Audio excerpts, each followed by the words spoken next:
최근 워싱턴에서 벌어진 장면을 보면 미국이 스스로 세계 군사기술 1위라는 착각에서 깨어나는 순간이었던 것 같습니다. 펜타곤에서 긴급히 소집된 회의, 바로 HELIOS와 더 MSHORAD라는 미군의 핵심 레이저 무기체계 재검토 회의였죠. 표면상 이유는 정기 점검이지만 실상은 한국이 불과 몇 년 만에 미국을 추월했다는 보고서 때문이었습니다. 맞습니다.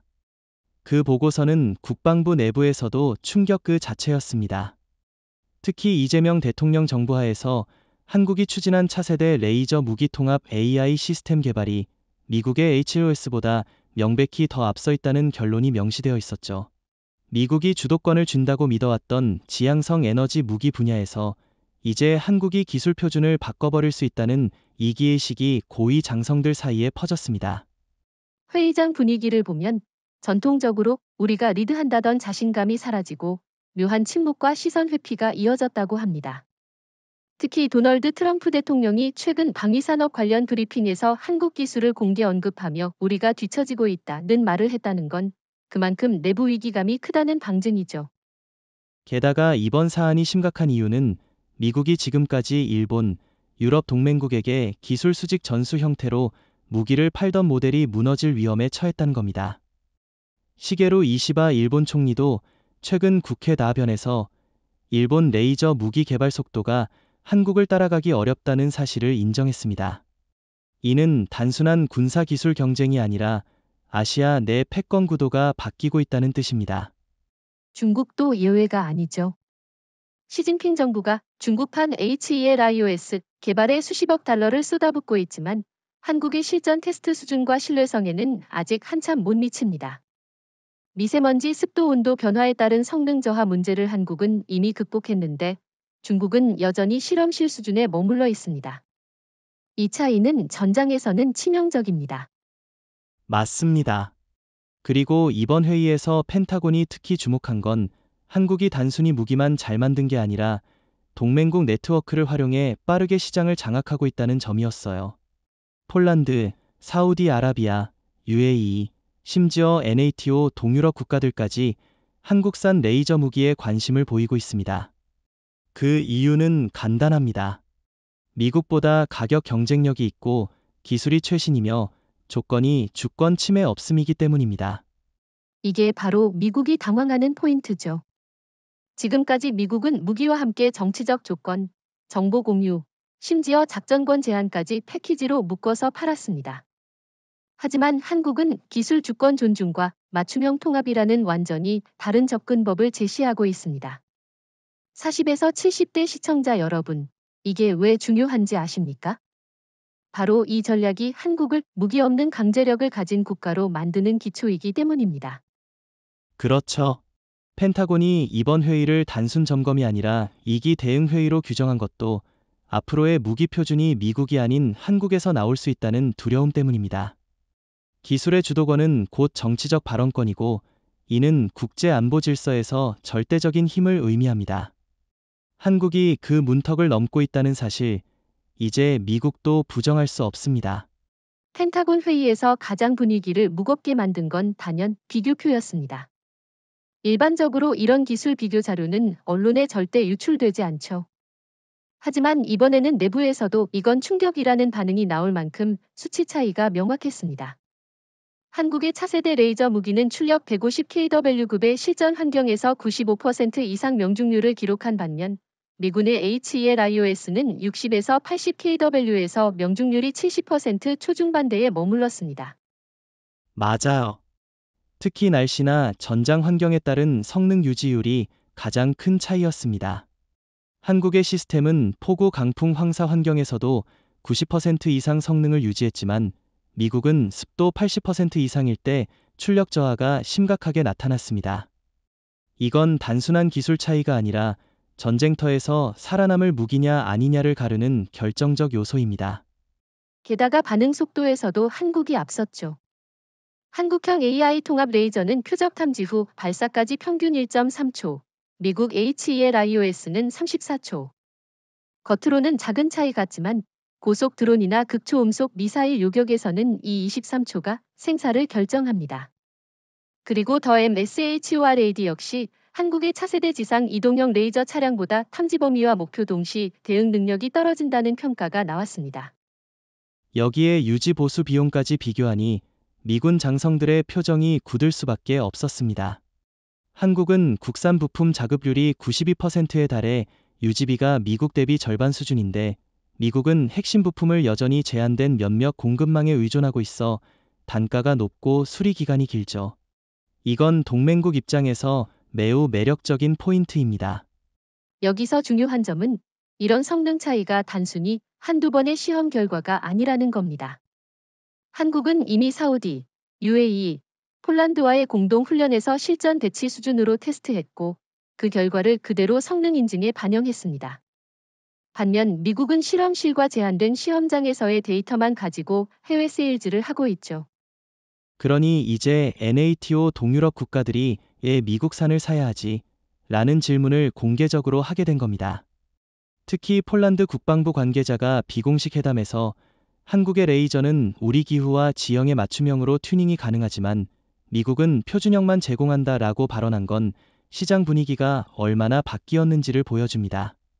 중국과 일본 이야기도 빼놓을 수 없습니다. 중국은 겉으로는 세계 2위 레이저 기술을 자랑한다고 하지만 실제 실험 데이터를 보면 출력 안정성과 표적 추적 능력이 한국보다 5에서 7년 뒤처집니다. 일본은 더 심각하죠. 시게루 이시바 총리가 직접 한국을 따라잡으려면 10년은 걸릴 것이라고 인정했으니 말입니다. 그런데도 미국 일부 장성들은 우리는 아직 세계 표준 2라고 주장합니다. 하지만 솔직히 말해서 표준은 성능이 만드는 것이지 명암이나 국력 이미지로 유지되는 게 아닙니다. 과거 미국이 그랬던 건 사실이지만 지금은 한국이 성능과 실전성을 모두 갖춘 상황이에요.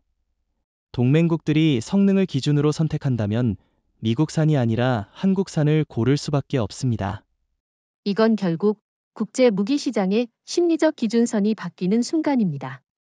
그리고 펜타곤의 비교표는 그 변화를 아주 적나라하게 보여줬죠. 사실상 이번 회의는 기술 회의가 아니라 미국이 자존심과 현실 사이에서 괴로워하는 자리였다고 봐야 합니다. 미국이 선택할 수 있는 길은 두 가지입니다. 한국과 협력해서 기술 격차를 줄이거나 아니면 수십 년 만에 2위 자리를 받아들이는 것. 저는 미국이 결국 첫 번째를 선택할 가능성이 높다고 봅니다. 하지만 협력이라는 명분 아래 한국의 기술을 흡수하려는 시도를 분명히 할 겁니다. 이재명 정부가 여기에 얼마나 전략적으로 대응하느냐에 따라 한국이 새 표준의 주인이 될지 아니면 다시 미국의 그림자에 들어갈지가 결정되겠죠. 그날 펜타곤 회의실 안은 평소 우리가 영화에서 보는 거침없는 군사용어와 명령이 오가는 장면과는 완전히 달랐습니다.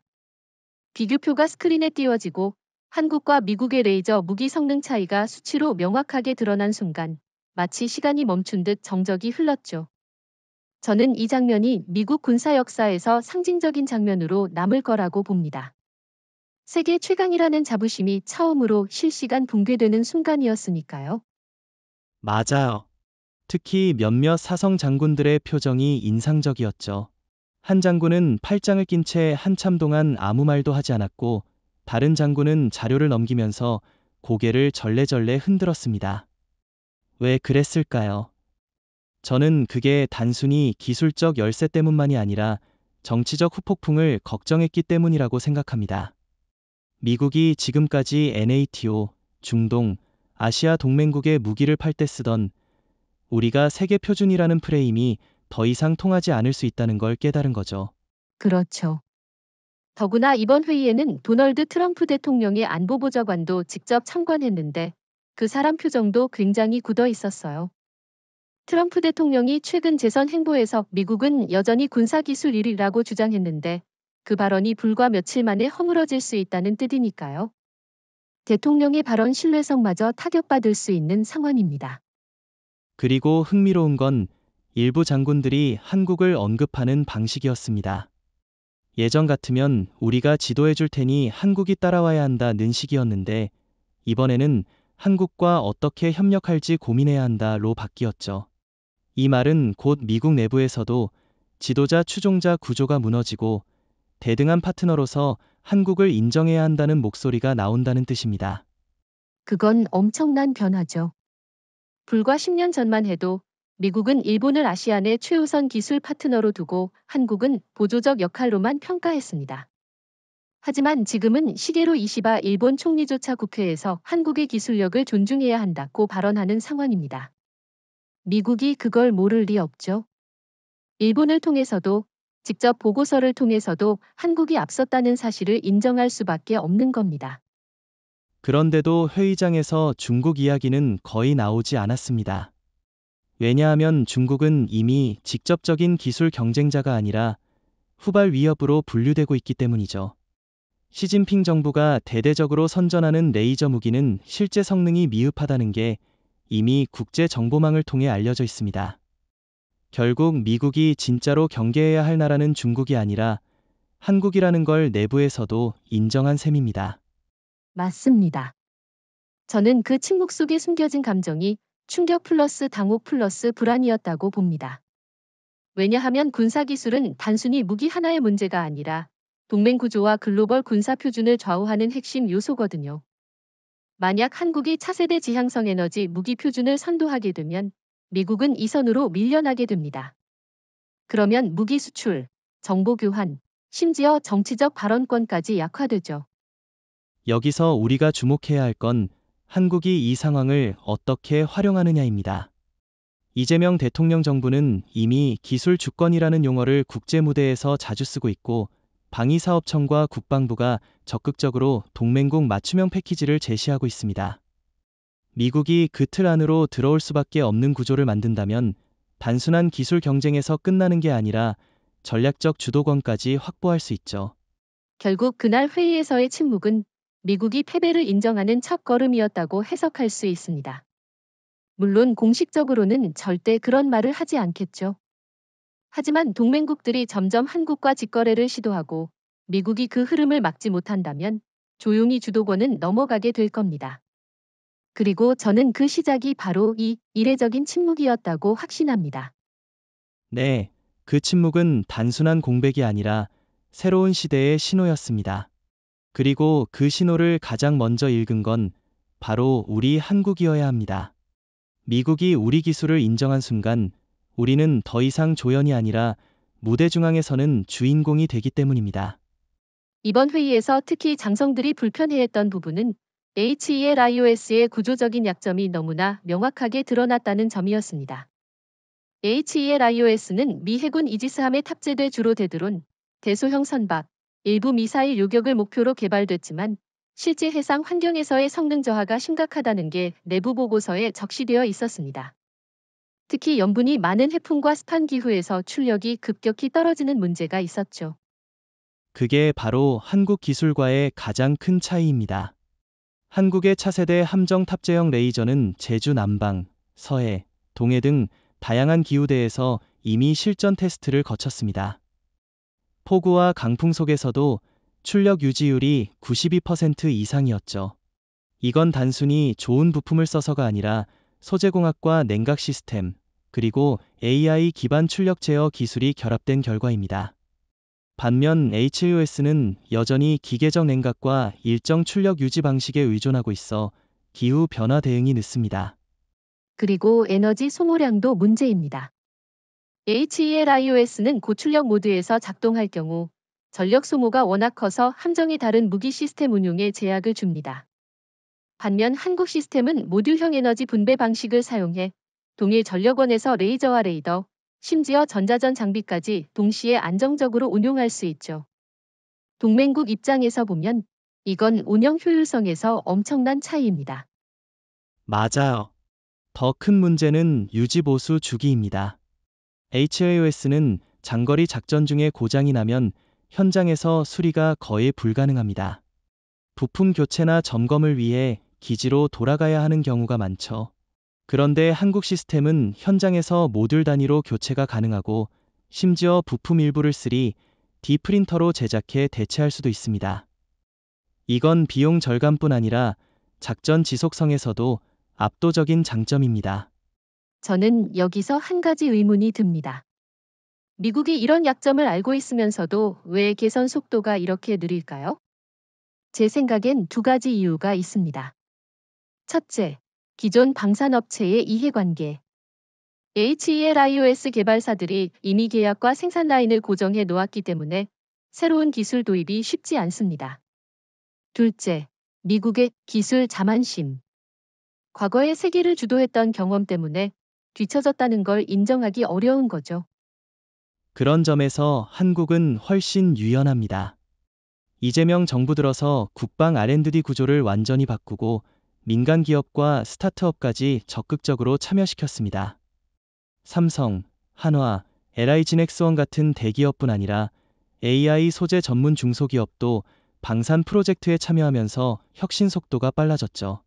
미국처럼 기존 계약자 보호에 발목 잡히지 않고 최적 기술을 빠르게 채택할 수 있는 환경입니다.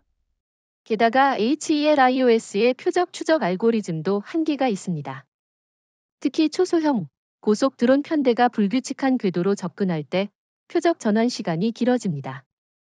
반면 한국 시스템은 AI가 실시간으로 위협 우선순위를 재설정해 여러 표적을 거의 동시에 요격할 수 있습니다. 이건 우크라이나 전쟁 사례에서도 드러났죠. 우크라이나가 필요로 하는 건 이런 다표적 대응 능력인데 미국은 여전히 단일 표적 중심 설계에 머물러 있습니다. 중국과 일본도 비슷한 문제를 안고 있습니다. 중국은 전력 공급과 냉각 문제를 해결 못했고 일본은 출력 안정화 기술에서 크게 뒤처져 있습니다. 결국 HOS의 약점은 미국만의 문제가 아니라 기존 강대국들이 패러다임 전환을 못하고 있는 증거입니다. 반면 한국은 애초에 새로운 전장을 전제로 설계했기 때문에 이런 환경 변화에 훨씬 강하죠.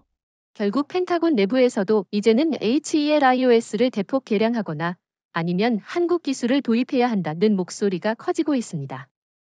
하지만 미국의 자존심과 방산업 로비가 이를 얼마나 허용할지는 미지수죠. 확실한 건 HELiOS의 약점이 공개적으로 드러난 이상 동맹국들이 한국 쪽으로 기울 가능성이 더 높아졌다는 겁니다. 그렇습니다. 그리고 그 변화의 출발점이 바로 약점 분석입니다.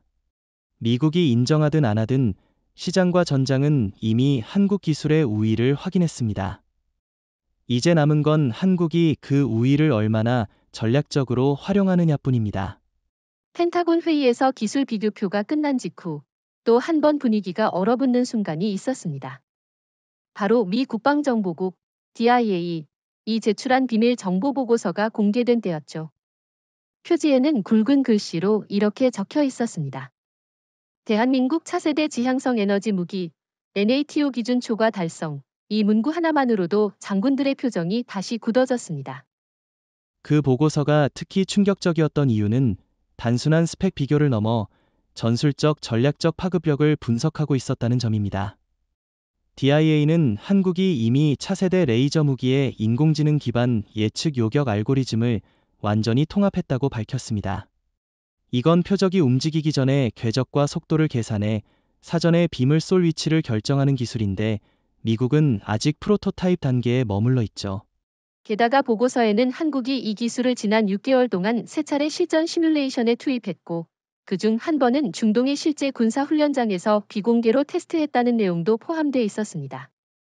사우디와 UAE의 합동 훈련에서 한국제 레이저가 드론 20여 대를 40초 이내에 전부 무력화했다는 건 미국 장성들에게 엄청난 경각심을 준 겁니다. 그렇죠. 특히 그 훈련 환경이 사막 폭염, 모래바람, 강한 난류라는 최악의 조건이었다는 걸 생각하면 이건 단순한 테스트 성공이 아니라 실전성 입증에 가깝습니다. 미국 HOS나 더 MSHOD가 이런 환경에서 성능을 유지할 수 있느냐고 물으면 솔직히 자신 있게 그렇다라고 답할 수 있는 장교는 거의 없을 겁니다. 저는 이 보고서에서 또 한 가지 주목한 게 있습니다. DIA 분석관이 한국의 기술 발전 속도를 비미국권 사상 최단이라고 명시했다는 점이죠. 불과 4년 전만 해도 미국은 한국을 이 분야에서 7에서 8년 뒤처진 국가로 평가했는데 지금은 2년 앞섰다는 결론이 나왔습니다. 이렇게 격차가 뒤집히는 건 군사기술 역사에서도 매우 이례적인 일입니다.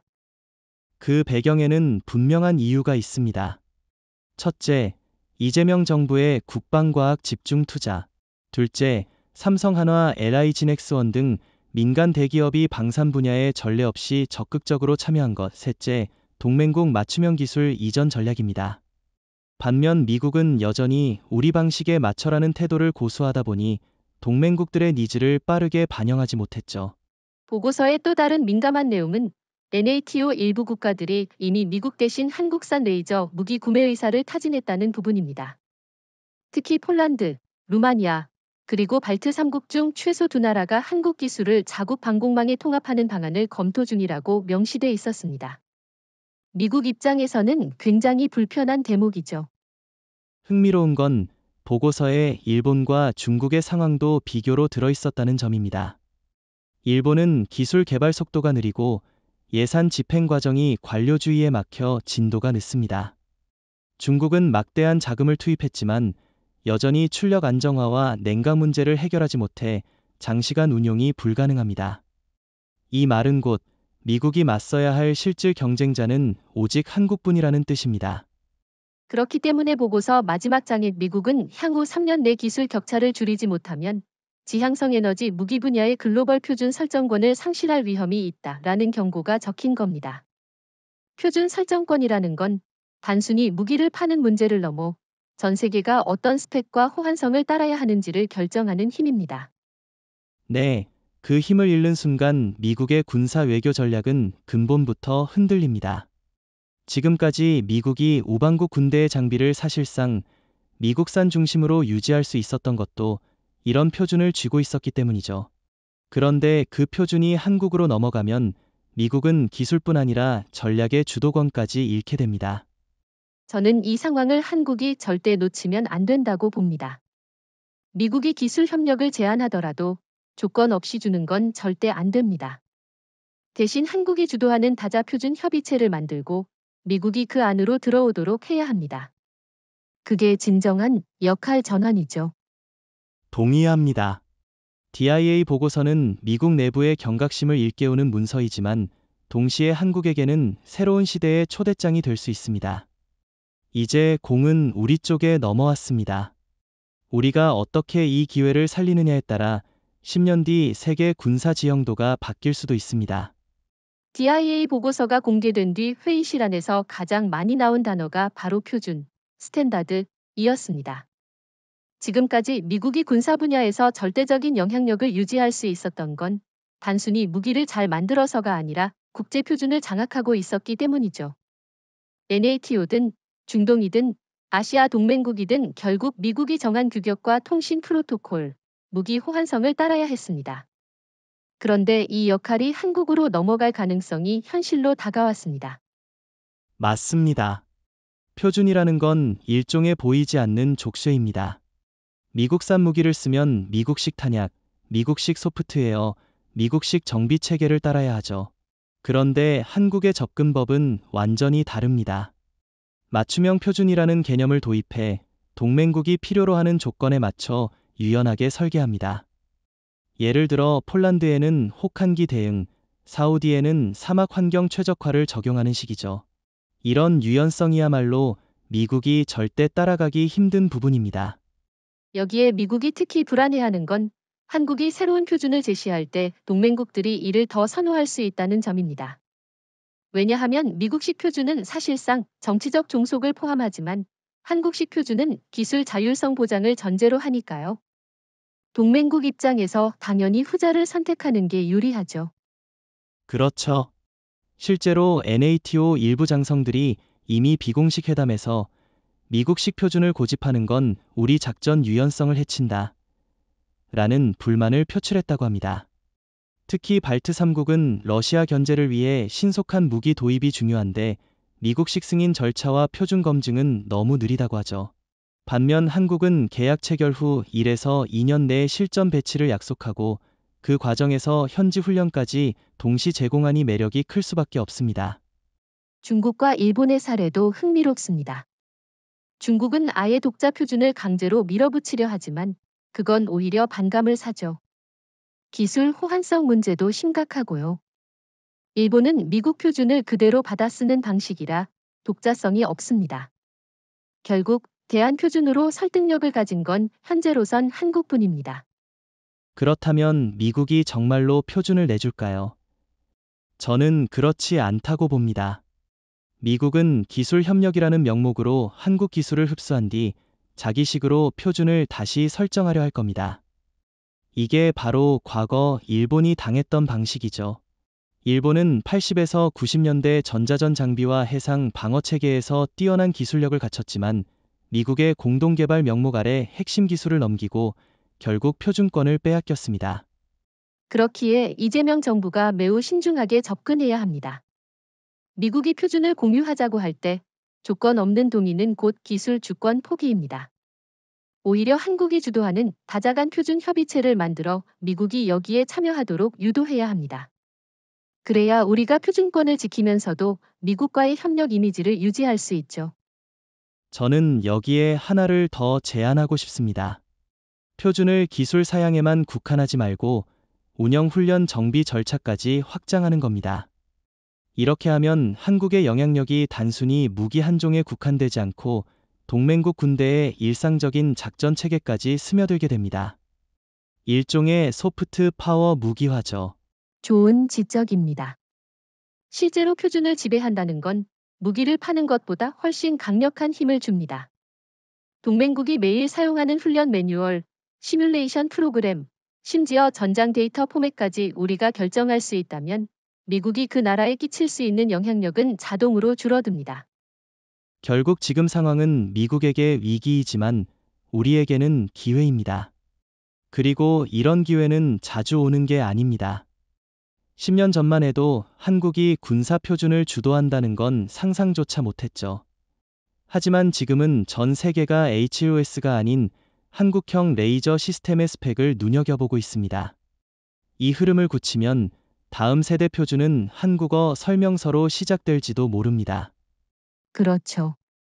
그리고 그 순간이 오면 한국은 단순한 무기 수출국이 아니라 군사 규칙을 만드는 국가가 됩니다. 그게 바로 미국이 가장 두려워하는 그림이고 우리가 반드시 현실로 만들어야 할 미래입니다. 미국이 표준권을 잃을 위기에 처했다는 사실은 단순히 기술적인 문제가 아닙니다. 그건 동맹 구조 자체가 바뀐다는 신호죠. 저는 이번 상황을 군사판 냉전 질서의 균열이라고 부르고 싶습니다. 예전에는 미국이 무기 정보 표준을 쥐고 동맹국을 종속시켰지만 이제 동맹국들이 새로운 옵션을 가진 겁니다. 그 옵션의 중심에 한국이 있는 거죠. 맞습니다. 특히 NATO의 일부 중동부 유럽 국가들이 미국의 승인 없이도 한국과 독자 무기 계약을 추진하는 모습은 매우 상징적입니다. 예를 들어 폴란드는 이미 K2 전차, K9 자주포, FA50 경공격기를 대규모로 도입했고 이번에는 차세대 레이저 방공 시스템까지 검토 중입니다. 과거 같으면 워싱턴의 눈치를 보며 미국산 무기와 병행 구매했을 텐데 지금은 성능과 조건이 한국이 더 낫다라며 노골적으로 방향을 틀고 있습니다. 중동도 마찬가지입니다. 사우디아라비아와 UAE는 미국산 무기에 묶여있던 국가들이었지만 최근 한국산 시스템을 적극 도입하고 있죠. 이유는 간단합니다. 미국은 항상 무기 판매에 정치적 조건을 달고 심지어 공급 중단 카드로 압박하기도 했지만 한국은 주권 존중을 원칙으로 합니다. 중동 국가 입장에서 한국은 무기 공급자이면서도 정치적 위험이 낮은 파트너죠. 여기서 중요한 건 이런 변화가 단순히 무기 거래에 그치지 않는다는 겁니다. 무기를 같이 쓰게 되면 훈련, 정비, 전술 교리까지 맞춰야 하죠. 즉, 한국산 무기를 쓰는 국가가 늘어날수록 그 국가는 한국식 군사 문화와 작전 체계에 익숙해집니다. 이건 장기적으로 한국이 영향력을 행사할 수 있는 인프라가 되는 겁니다. 그렇죠. 일본과 중국은 이 점에서 완전히 실패했습니다. 일본은 미국식 군사 표준을 그대로 가져다 쓰기 때문에 동맹국을 자기 영향권에 묶을 수 있는 힘이 없습니다. 중국은 정치적 신뢰가 낮아서 아무리 값싼 무기를 제공해도 장기적 관계를 만들지 못하죠. 반면 한국은 신뢰할 수 있는 기술 강국이라는 이미지가 빠르게 확산되고 있습니다. 그리고 이 변화의 본질은 다극화입니다. 미국이 유일한 기술 표준 리더였던 시대가 끝나고 한국이 새로운 축으로 자리 잡으면서 동맹의 네트워크가 재편되고 있습니다. 미국은 여전히 거대하고 강력하지만 이제 한국과 협력하지 않으면 일부 지역에서 영향력을 잃을 수 있는 상황이 된 거죠. 이건 우연이 아닙니다. 지난 10년간 한국은 동남아시아, 중동, 유럽, 아프리카까지 무기 수출 네트워크를 다변화해왔습니다. 예를 들어 인도네시아에는 잠수함과 경전투기를, 노르웨이와 에스토니아에는 K9 자주포를, 카타르에는 방공 레이더를 공급했습니다. 이게 지금 HELIOS 더 MSHORAD와의 비교해서 드러난 한국에 대한 리더십 기반이 된 겁니다. 저는 앞으로 몇 년 안에 한국이 NATO 비회원국 중 유일하게 표준 영향력을 가진 국가로 올라설 가능성이 높다고 봅니다. 특히 발트 3국과 루마니아, 체코 같은 나라들이 한국산 무기를 주력화하면 NATO 내부에서도 미국 vs 한국 구도가 비공식적으로 형성될 겁니다. 이건 미국 입장에서 굉장히 불편한 그림이지만 글로벌 균형 측면에서는 자연스러운 흐름입니다. 기술력과 실전성이 뛰어난 나라가 주도권을 가지는 건 당연하죠. 미국이 과거 독점적 위치를 누렸던 건 경쟁자가 없었기 때문입니다. 하지만 이제 한국이 그 경쟁자로 등장했고 동맹국들은 선택지를 환영하고 있습니다. 그렇기 때문에 저는 이재명 정부가 지금이야말로 국제 군사외교 전략을 재정립할 시기라고 생각합니다. 단순히 무기를 파는 걸 넘어서 표준, 훈련, 전술, 정보 교류까지 통합 패키지를 제시하면 한국은 10에서 15년 안에 사실상 글로벌 표준국이 될 수 있습니다. 결국 동맹의 판도 변화는 시작됐습니다. 미국이 어떻게 대응하든 이미 한국은 선택 가능한 리더로 올라섰고 이는 되돌릴 수 없는 흐름입니다. 지금 우리가 해야 할 일은 이 흐름을 더 가속화시키는 겁니다. 펜타곤 회의 이후 미국 내부에서는 정치권의 압박이 본격적으로 시작됐습니다. 상원군사위원회 소속 의원들이 국방부에 한국과의 기술 격차를 인정하라는 요구를 공식적으로 제기했죠.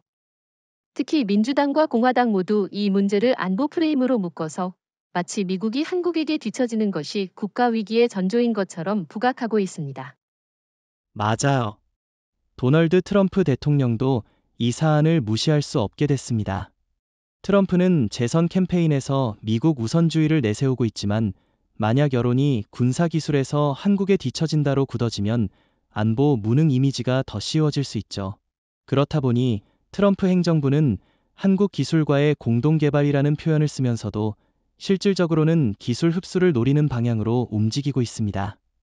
의회 분위기도 심상치 않습니다. 특히 군수산업 로비스트들이 발빠르게 움직이고 있죠. 이들은 헬리오스와 더 MSHORAD를 업그레이드해야 한다는 명분으로 대규모 예산 증액을 추진하고 있습니다. 하지만 문제는 예산만 늘린다고 해결될 일이 아니라는 겁니다. 기술 구조 자체가 한국에 비해 뒤처져 있기 때문에 단기간에 격차를 줄이기는 어렵습니다. 여기에 미디어까지 가세하고 있죠. 일부 보수 성향 방송에서는 한국이 미국의 기술을 훔쳤다는 식의 근거 없는 프레임을 씌우려 하지만 사실상 설득력이 없습니다. 왜냐하면 한국은 개발 과정과 테스트 결과를 이미 국제 무대에서 공개했고 그 투명성이 오히려 미국보다 높았기 때문입니다. 이런 상황에서 억지 네거티브는 미국의 체면만 더 구기게 됩니다. 그렇습니다. 게다가 미국 내부의 정치적 압박은 단순히 국방부만을 향하는 게 아니라 외교부와 백악관까지 번지고 있습니다. 만약 한국이 표준권을 잡게 되면 미군의 해외 주둔 전략, 특히 아시아 태평양 지역에서의 영향력이 약화됩니다. 그러면 미일 동맹 구조에도 균열이 생기고 일본이 미국 대신 한국의 기술 협력을 요청할 가능성도 있습니다. 이 부분이 트럼프 행정부에겐 가장 곤혹스러운 지점일 겁니다. 지금까지 미국은 일본을 아시아 내 최우선 기술 파트너로 두고 한국은 그 아래에 위치시켰는데 이제 그 구도가 뒤집힐 수 있다는 거죠. 시게루 이시바 일본 총리조차 공개적으로 한국과의 방산 협력을 확대하겠다고 말하는 상황이니 미국 입장에서 체면이 서지 않습니다. 그렇다면 미국이 선택할 수 있는 길은 무엇일까요? 첫째, 한국과의 기술 협력을 적극적으로 추진하되 표준권을 지키는 방식. 둘째, 한국을 견제하기 위해 일본, 호주, 영국과의 협력을 강화하는 방식. 셋째, 한국 기술을 직접 흡수해 미국산으로 재브랜딩하는 방식입니다. 역사적으로 미국은 세 번째 방법을 많이 써왔죠. 하지만 이번에는 쉽지 않을 겁니다. 한국은 과거 일본처럼 기술 이전에 무조건 응하지 않습니다. 이재명 정부는 기술 주권을 국가 안보의 핵심으로 규정했고 방산 수출 계약에도 표준권과 지적재산권을 명문화하고 있습니다. 미국이 이걸 깨려 하면 한국은 협력을 철회하고 다른 동맹국과 손잡을 가능성이 큽니다. 정치적 압박이 심해질수록 미국은 속도전에 몰릴 겁니다. 그러나 속도를 내면 품질이 따라오지 않고 품질을 보완하려면 시간이 걸립니다. 이 딜레마 속에서 미국이 취할 수 있는 유일한 현실적 옵션은 한국과의 관계를 악화시키지 않는 것입니다. 그렇지 않으면 표준권뿐 아니라 시장까지 잃게 되죠. 결국 이번 사안은 기술 경쟁이 아니라 정치 경제 외교가 얽힌 복합 위기입니다. 미국 내부의 정치적 압박은 앞으로 더 거세질 것이고 그 압박이 한국에 유리하게 작용할지 아니면 미국의 역공으로 이어질지는 우리가 전략을 어떻게 짜느냐에 달려 있습니다. 펜타곤 내부 보고가 끝나고 미국 측에서 가장 먼저 꺼낸 카드가 바로 표준 연계 강화였습니다. 겉으로는 한미 동맹의 상호운용성을 높이자라는 명분이었지만 속내는 명확했죠. 한국이 주도하는 차세대 레이저 무기 표준을 미국 시스템에 끼워 넣어서 마치 미국이 그 기준을 함께 만든 것처럼 보이게 하는 겁니다. 이렇게 하면 표준권을 완전히 빼앗기지 않고 최소한 공동 소유라는 프레임을 만들 수 있죠. 네, 그건 전형적인 미국식 전략입니다. 과거 GPS 체계도 비슷했죠. 처음에는 함께 표준을 맞추자라고 제안했지만 결국 미국이 핵심 암호화 기술을 독점하고 동맹국들은 미국 허락 없이는 군사용 정밀 모드를 쓸 수 없게 만들었습니다. 이번에도 똑같은 방식으로 한국 기술을 흡수하려는 시도가 될 가능성이 큽니다. 그런데 문제는 이번에 미국이 제시한 표준 연계 강화 안건이 상당히 구체적이었다는 겁니다. 예를 들어 NATO 통신 프로토콜과 한국 레이저 무기 지휘 체계 간의 호환성 프로젝트, 그리고 공동 테스트를 통한 인증 절차 통합안이 포함돼 있었죠. 듣기에는 그럴듯하지만 실상은 한국이 가진 운영 알고리즘과 데이터 포맷을 미국이 확보하려는 수순입니다. 저는 이런 제안을 받아들이면 절대 안 된다고 봅니다. 특히 지금은 한국 기술이 우위에 있는 상황이라 협력이라는 명분으로 표준 주도권을 나눌 이유가 없습니다. 오히려 미국이 우리 기술을 배워야 하는 단계죠. 우리가 굳이 공동이라는 이름으로 기술력을 희석시킬 필요가 없다는 겁니다. 동의합니다. 그리고 이재명 정부도 그 점을 잘 알고 있는 듯합니다. 최근 국방부와 방위사업청이 발표한 국제방산 전략을 보면 표준권 방어가 핵심 항목으로 들어가 있습니다. 특히 한국산 무기를 도입하는 국가에게는 한국식 표준을 우선 적용하고 다른 표준과의 호환성은 부가 옵션으로만 제공하는 방식이죠. 이건 굉장히 영리한 접근입니다. 예를 들어 폴란드나 루마니아가 한국산 레이저 무기를 도입하면 기본적으로 한국 표준을 따르게 되고 NATO 표준과의 호환은 필요할 때만 맞추는 겁니다. 이렇게 하면 한국 표준이 점점 확산되고 미국 표준은 자연스럽게 밀려나게 됩니다.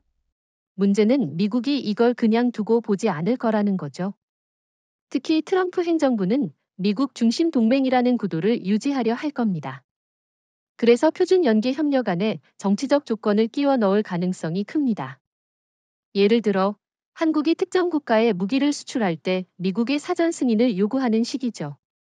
그건 절대 용납하면 안 됩니다.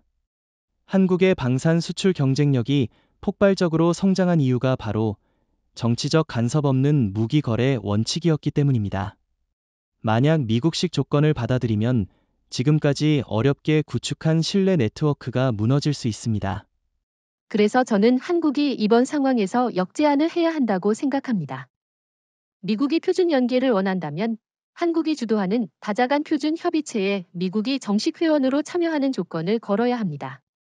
즉, 미국이 우리 틀 안에 들어오게 만드는 거죠. 좋은 전략입니다. 그렇게 하면 명분도 확보할 수 있습니다. 우리는 미국과 협력하고 있다라는 이미지를 유지하면서도 실제로는 한국이 표준의 중심에 서게 되죠. 그리고 다른 국가들도 미국이 참여한 표준이라면 더 안심하고 받아들일 겁니다. 결국 표준 연계 제한은 미국이 주도권을 되찾기 위한 첫 번째 반격 카드입니다. 하지만 현재의 판세에서는 우리가 훨씬 유리합니다.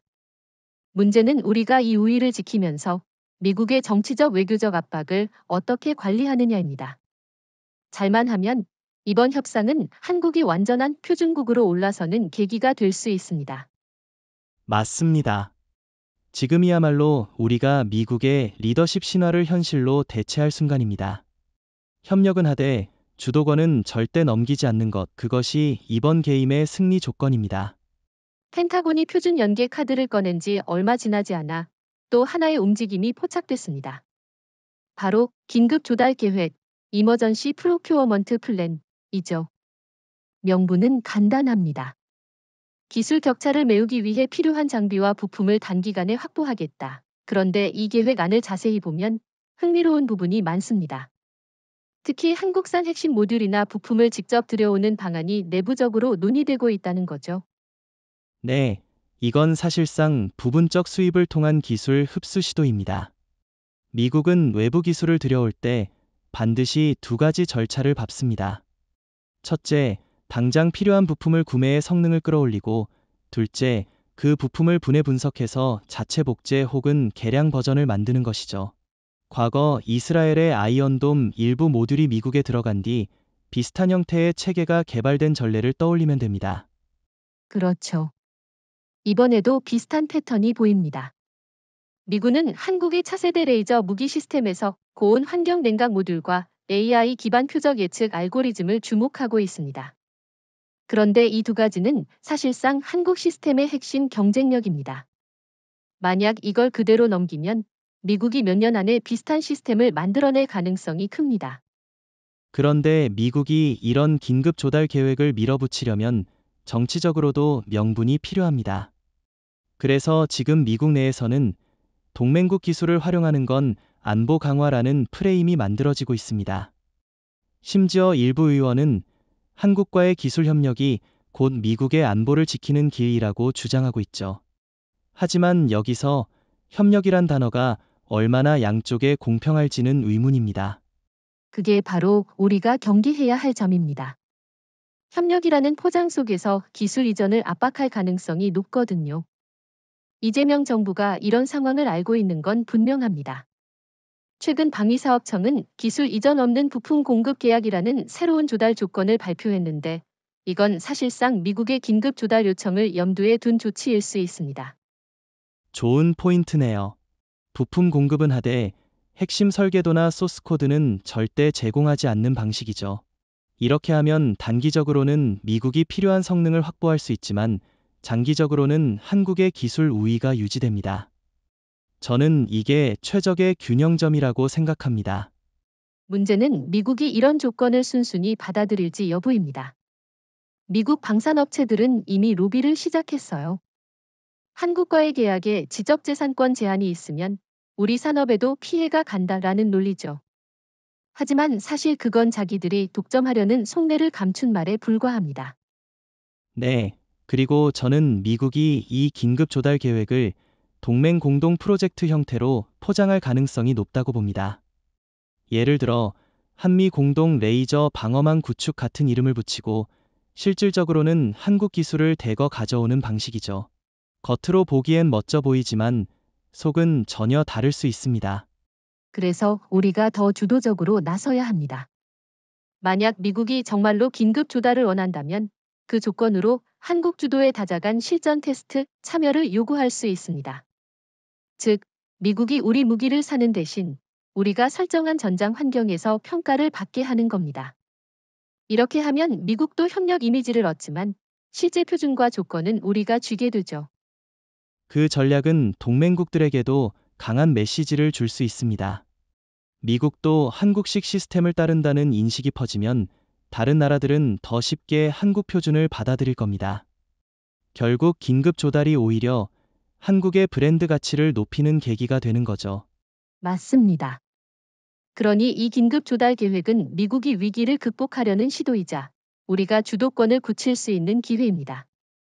중요한 건 기술을 팔되 주도권을 팔지 않는 것, 이 원칙을 지키면 이번 판은 우리 쪽 승리로 끝날 겁니다. 미국이 긴급 조달 계획을 꺼내들었음에도 불구하고 펜타곤 내부에서는 여전히 불안감이 가시지 않고 있습니다. 그 이유는 단순합니다. 부품을 사온다고 해서 한국과의 기술 격차가 단숨에 메워지지 않는다는 걸 그들 스스로 잘 알고 있기 때문이죠. 게다가 이번 사안은 단순한 무기 경쟁이 아니라 글로벌 군사 권력 구조의 변화를 상징합니다. 맞습니다. 펜타곤의 일부 고위 장성들은 이렇게 분석한다고 해요. 만약 한국이 지금처럼 표준권과 기술 주도권을 지키면서 무기 공급망을 확장하면 미국이 군사 패권을 유지하기 위해 쓸 수 있는 외교 군사 카드가 절반 이상 사라진다. 실제로 과거 미국은 무기 표준을 무기 삼아 동맹국의 작전 방식과 훈련 체계를 통제했죠. 하지만 한국식 표준이 퍼지면 그 제어력이 약화됩니다. 그리고 미국 내부의 불안은 단순히 기술 격차 때문이 아니라 동맹국들의 인식 변화에서도 옵니다. 예전에는 미국 무기 최고라는 인식이 당연했지만 이제 폴란드, 사우디, 루마니아, 에스토니아 같은 나라들은 한국 무기 더 합리적이고 더 강력한 선택지라고 생각하고 있죠. 이 변화는 한 번 굳어지면 뒤집기 어렵습니다. 게다가 한국은 무기만 파는 게 아니라 정치적 부담 없는 협력 모델을 제공합니다. 이건 미국이 따라 할 수 없는 강점입니다. 왜냐하면 미국의 무기 판매는 항상 외교 군사적 조건이 붙기 때문이죠. 미국이 이 점을 개선하려면 기존의 군사외교 철학 자체를 바꿔야 하는데 그건 워싱턴이 가장 하기 싫어하는 일입니다. 그렇죠. 그래서 펜타곤 내부에서는 이런 우려도 나옵니다. 지금 추세가 3에서 5년만 더 이어지면 미국은 차세대 무기 시장에서 한국의 하청업체로 전락할 수 있다. 물론 이건 과장된 시나리오일 수 있지만 현재 흐름을 보면 완전히 불가능한 일도 아닙니다. 특히 레이저 무기처럼 차세대 전장의 핵심 기술 분야에서는 더 그렇죠. 이 불안을 더 키우는 건 일본과의 비교입니다. 미국은 오랫동안 일본을 아시아 기술 파트너 1위로 간주했지만 지금은 일본조차 한국 기술에 의존해야 하는 상황이 됐습니다. 시게루 이시바 총리가 한국과의 방산 협력 확대를 공개 발언한 건 일본이 기술적으로 뒤처졌음을 사실상 인정한 셈이죠. 미국 입장에서 이건 굉장히 불편한 신호입니다. 또 하나, 펜타곤의 불안에는 중국 변수가 있습니다. 중국은 기술적으로 아직 한국에 미치지 못하지만 막대한 자본과 대규모 생산 능력을 가지고 있습니다. 만약 중국이 한국 기술을 모방하거나 저가형으로 대량 생산의 시장에 풀면 미국이 아니라 중국이 한국의 2차 경쟁자가 될 수 있습니다. 펜타곤은 이런 시나리오에서도 미국의 입지가 줄어든다고 보고 있습니다. 하지만 저는 이 점에서 미국의 계산이 틀렸다고 봅니다. 중국이 한국 기술을 모방한다 해도 신뢰성과 국제 정치적 신뢰도에서 절대 한국을 따라잡지 못합니다. 특히 방산 시장에서 정치적 신뢰는 기술만큼이나 중요한데 중국은 그 부분에서 이미 신뢰를 잃은 지 오래입니다. 결국 미국이 걱정해야 할 대상은 중국이 아니라 한국입니다. 맞아요. 그래서 펜타곤이 지금 느끼는 불안은 일종의 리더십 상실 공포라고 할 수 있습니다. 미국이 처음으로 동맹국에게 전략 무기 분야에서 밀린 상황을 마주한 거죠. 과거 소련과의 경쟁은 적대적 관계였기 때문에 국내 여론 결집이 가능했지만 이번에는 한국처럼 오방국이 주도권을 잡는 상황이라 정치적 대응도 복잡합니다. 결국 펜타곤의 불안은 미국이 기술을 따라잡지 못하면 외교, 군사, 경제 세 축에서 동시에 영향력이 줄어드는 구조적 위기로 이어진다는 겁니다. 저는 이 불안이 더 커질수록 미국은 협력이라는 명분으로 한국에 더 많은 제안을 할 거라고 봅니다. 문제는 우리가 그 제안을 어떻게 이용하느냐죠. 네, 미국의 불안은 우리의 기회입니다. 그들이 불안을 숨기려 해도 동맹국들은 이미 그 신호를 읽고 있습니다. 우리가 전략적으로만 움직인다면 이번 판은 한국이 군사 표준과 기술 패권을 동시에 확보하는 역사적 전환점이 될 수 있습니다. 펜타곤이 불안을 감추지 못하는 사이 서울은 오히려 차분하고 계산된 움직임을 보이고 있습니다. 이재명 대통령과 국가안보실은 미국의 표준 연계 제한과 긴급 조달 요청을 단기적 이익보다 장기적 전략 관점에서 분석하고 있죠. 표면적으로는 동맹 협력을 강화하겠다라고 말하지만 실제로는 표준권과 기술 주권을 절대 양보하지 않는 방향으로 움직이고 있습니다.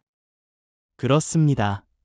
특히 방위사업청이 최근 발표한 방산수출 2035 비전을 보면 모든 해외 계약에 표준 우선 적용 조항이 들어갑니다. 이건 간단히 말해 한국 무기를 쓰는 국가는 자동으로 한국 표준을 채택하게 된다는 겁니다. 그리고 미국식 표준과의 호환은 필수가 아니라 선택 옵션으로만 제공하죠. 흥미로운 건 이 정책이 이미 동유럽과 중동에서 호응을 얻고 있다는 겁니다. 폴란드, 루마니아, 사우디아라비아는 한국식 표준을 받아들이면 무기뿐 아니라 훈련 정비 운영 체계까지 통합 패키지로 지원받을 수 있다는 점에 매력을 느끼고 있죠. 반면 미국식 표준은 복잡한 절차와 정치적 조건 때문에 부담스럽다는 반응입니다. 이재명 정부가 여기에 한 발 더 나아간 부분이 있습니다. 바로 다자표준협의체 창설 구상입니다. 한국, 폴란드, 사우디, UAE, 인도네시아 등 한국 무기를 주요하게 도입한 국가들이 참여하는 새로운 표준 그룹을 만드는 거죠. 여기에 미국을 옵서버로 초청하면 명분상 협력이지만 실질적으로는 한국 주도 표준이 됩니다. 좋은 전략이죠. 미국이 옵서버로만 참여한다면 표준 결정권은 여전히 한국이 쥐게 됩니다. 그리고 이 구조에서는 미국이 눈치를 보게 됩니다. 왜냐하면 자신들이 참여하지 않으면 차세대 무기 시장의 핵심 규격을 놓칠 수 있기 때문이죠. 또 하나 주목할 점은 한국이 기술 이전에 극도로 신중해졌다는 겁니다. 과거 일본처럼 공동개발 명목으로 핵심 기술을 내주는 실수를 절대 반복하지 않겠다는 의지죠. 심지어 미국과의 협상에서도 소스코드, 핵심 설계도, AI 알고리즘 같은 건 절대 이전 불가 리스트에 넣어두고 있습니다. 여기에 방산외교도 강화하고 있습니다. 최근 한국은 사우디와 UAE에 방산 무기를 공급하면서 동시에 기술 교육 센터를 세우기로 했죠. 이건 단순한 무기 판매가 아니라 해당 국가의 군사 인프라를 한국식으로 재편하는 작업입니다. 이런 방식은 미국이 따라 하기가 쉽지 않습니다. 그렇죠. 미국은 무기만 팔고 훈련은 별도의 계약으로 묶는 경향이 강하지만 한국은 한 번의 계약으로 전 과정 통합 지원을 제공합니다. 이러니 동맹국들이 한국을 선호할 수밖에 없습니다. 미국식 패키지는 비용도 비싸고 정치적 통제까지 따라오지만 한국식은 비용 효율적이고 자율성을 보장하니까요. 또 흥미로운 건 한국이 미국의 긴급 조달 요청에 대해서도 조건부 수락 원칙을 세웠다는 점입니다. 필요한 부품은 공급하되 반드시 한국 내 생산, 한국 인력 관리, 한국 주도 유지 보수 조건을 붙이는 겁니다. 이렇게 하면 미국이 부품을 받아도 완전한 기술 재현이 어렵습니다. 이건 사실상 기술 봉쇄와 시장 확대를 동시에 달성하는 방식이죠. 미국이 부품을 계속 필요로 하게 만들면서 한국 기술의 핵심은 보호하는 겁니다. 저는 이재명 정부가 이번 전략을 성공적으로 실행하면 향후 10년간은 미국이 한국 기술을 따라잡기 어렵다고 봅니다. 결국 한국의 대응은 세 가지로 요약됩니다. 첫째, 표준권 사수. 둘째, 기술 이전 철저 봉쇄.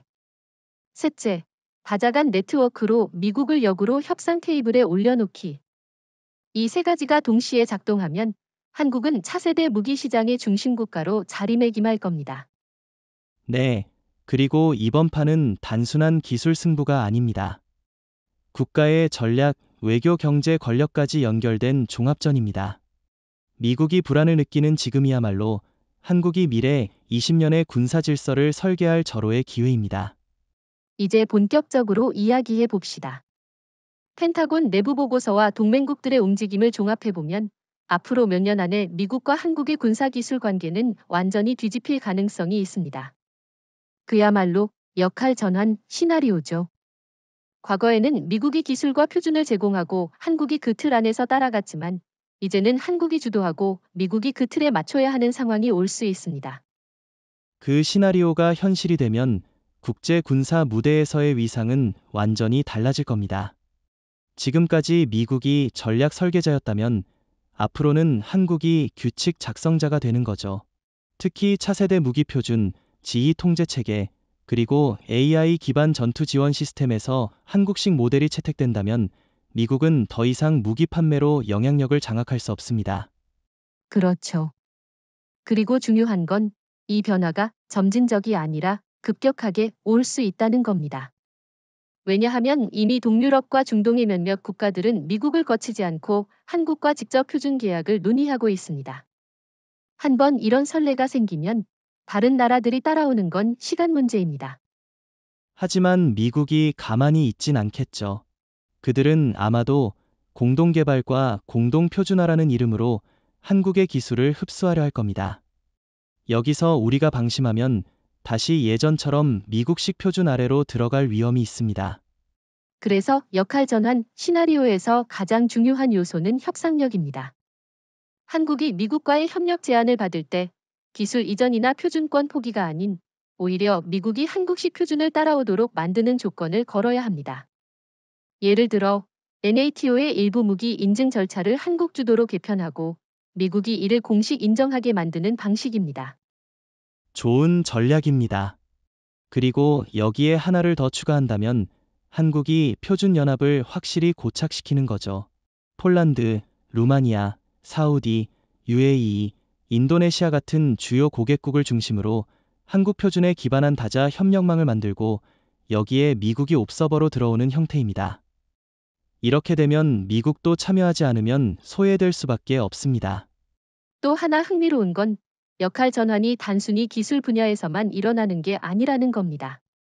표준을 주도하는 나라는 훈련 교범, 전술 매뉴얼, 심지어 작전 개념까지 수출할 수 있습니다. 예를 들어 한국식 다층 방공망 운용 교리를 폴란드가 채택하면 그건 무기만이 아니라 군사 문화까지 한국화된다는 뜻입니다. 이건 장기적으로 엄청난 힘을 줍니다. 왜냐하면 군사 표준과 문화가 자리 잡으면 한 세대 이상 지속되기 때문이죠.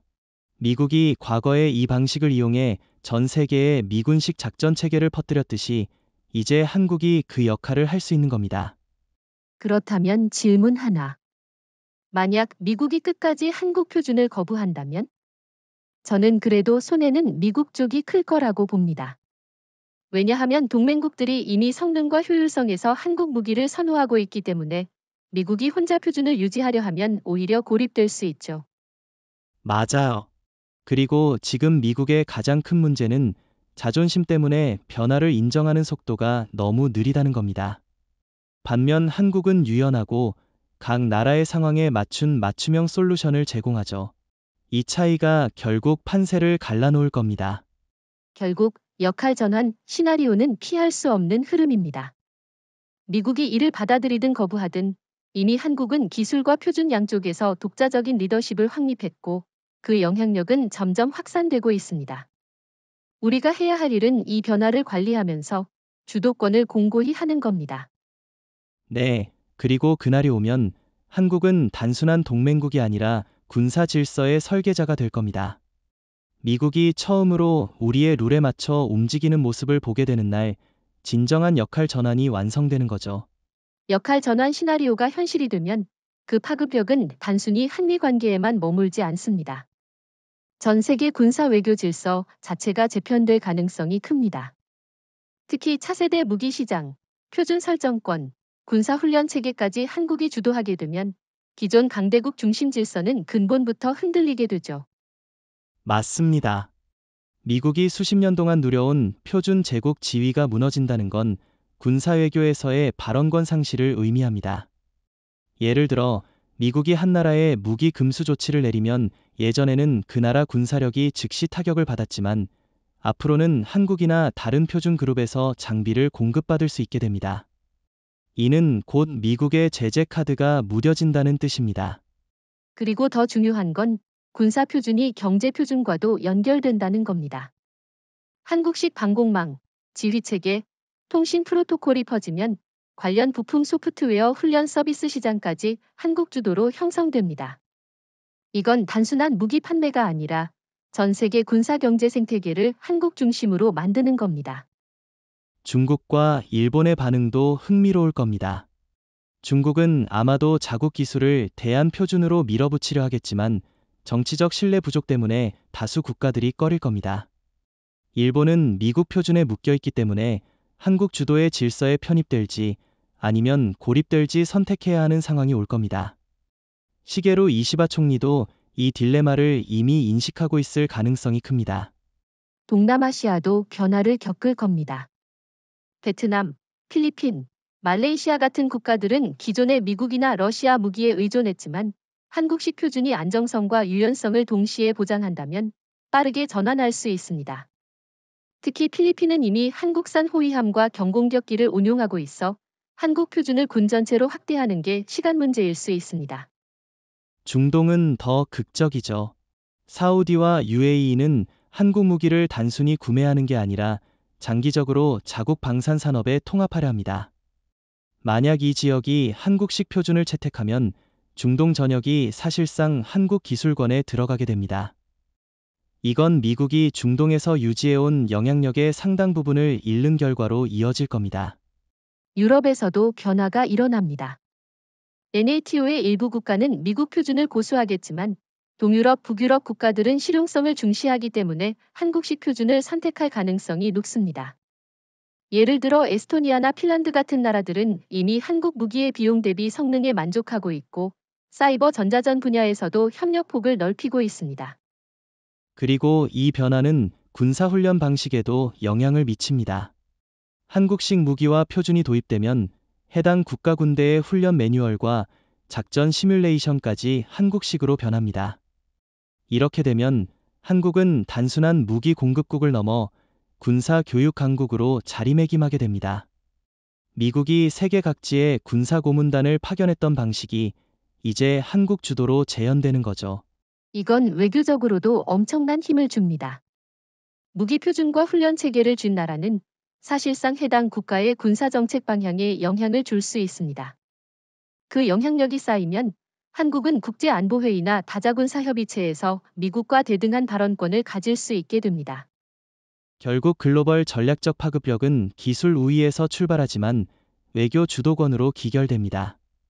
한국이 이 기회를 잘 활용하면 10에서 20년 안에 세계 군사 표준의 절반 이상이 한국식 모델을 기반으로 할 수도 있습니다. 그때가 되면 미국이 아닌 한국이 새로운 군사 질서를 설계하는 시대가 열리게 되죠. 네. 그리고 그 시점에서 한국은 더 이상 중견국이 아니라 명실상부한 글로벌 군사 외교 리더가 됩니다.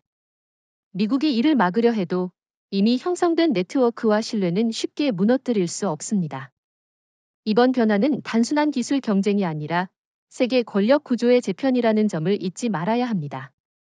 펜타곤의 긴급 회의가 끝날 무렵 참석자들의 표정은 처음보다 훨씬 무거웠습니다.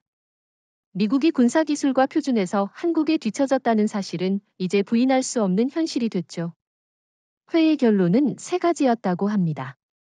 첫째, 한국과의 기술 협력을 확대할 것. 둘째, 미국산 무기 체계의 성능을 단기간에 끌어올릴 방법을 찾을 것. 셋째, 국제표준 주도권을 완전히 잃지 않기 위해 외교 정치적 카드까지 총동원할 것.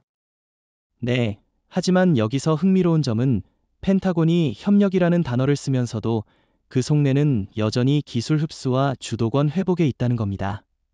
과거에도 미국은 이런 방식을 여러 번 써왔죠. 동맹국의 기술을 공동개발 명목으로 받아들인 뒤 핵심 요소를 미국 표준으로 재정립하는 전략 말입니다. 이번에도 그 패턴이 반복될 가능성이 큽니다. 그렇죠. 그러나 이번엔 상황이 다릅니다. 한국은 과거 일본처럼 무조건적인 기술 이전을 하지 않고 표준권과 지적재산권을 국가 안보의 핵심 자산으로 간주합니다.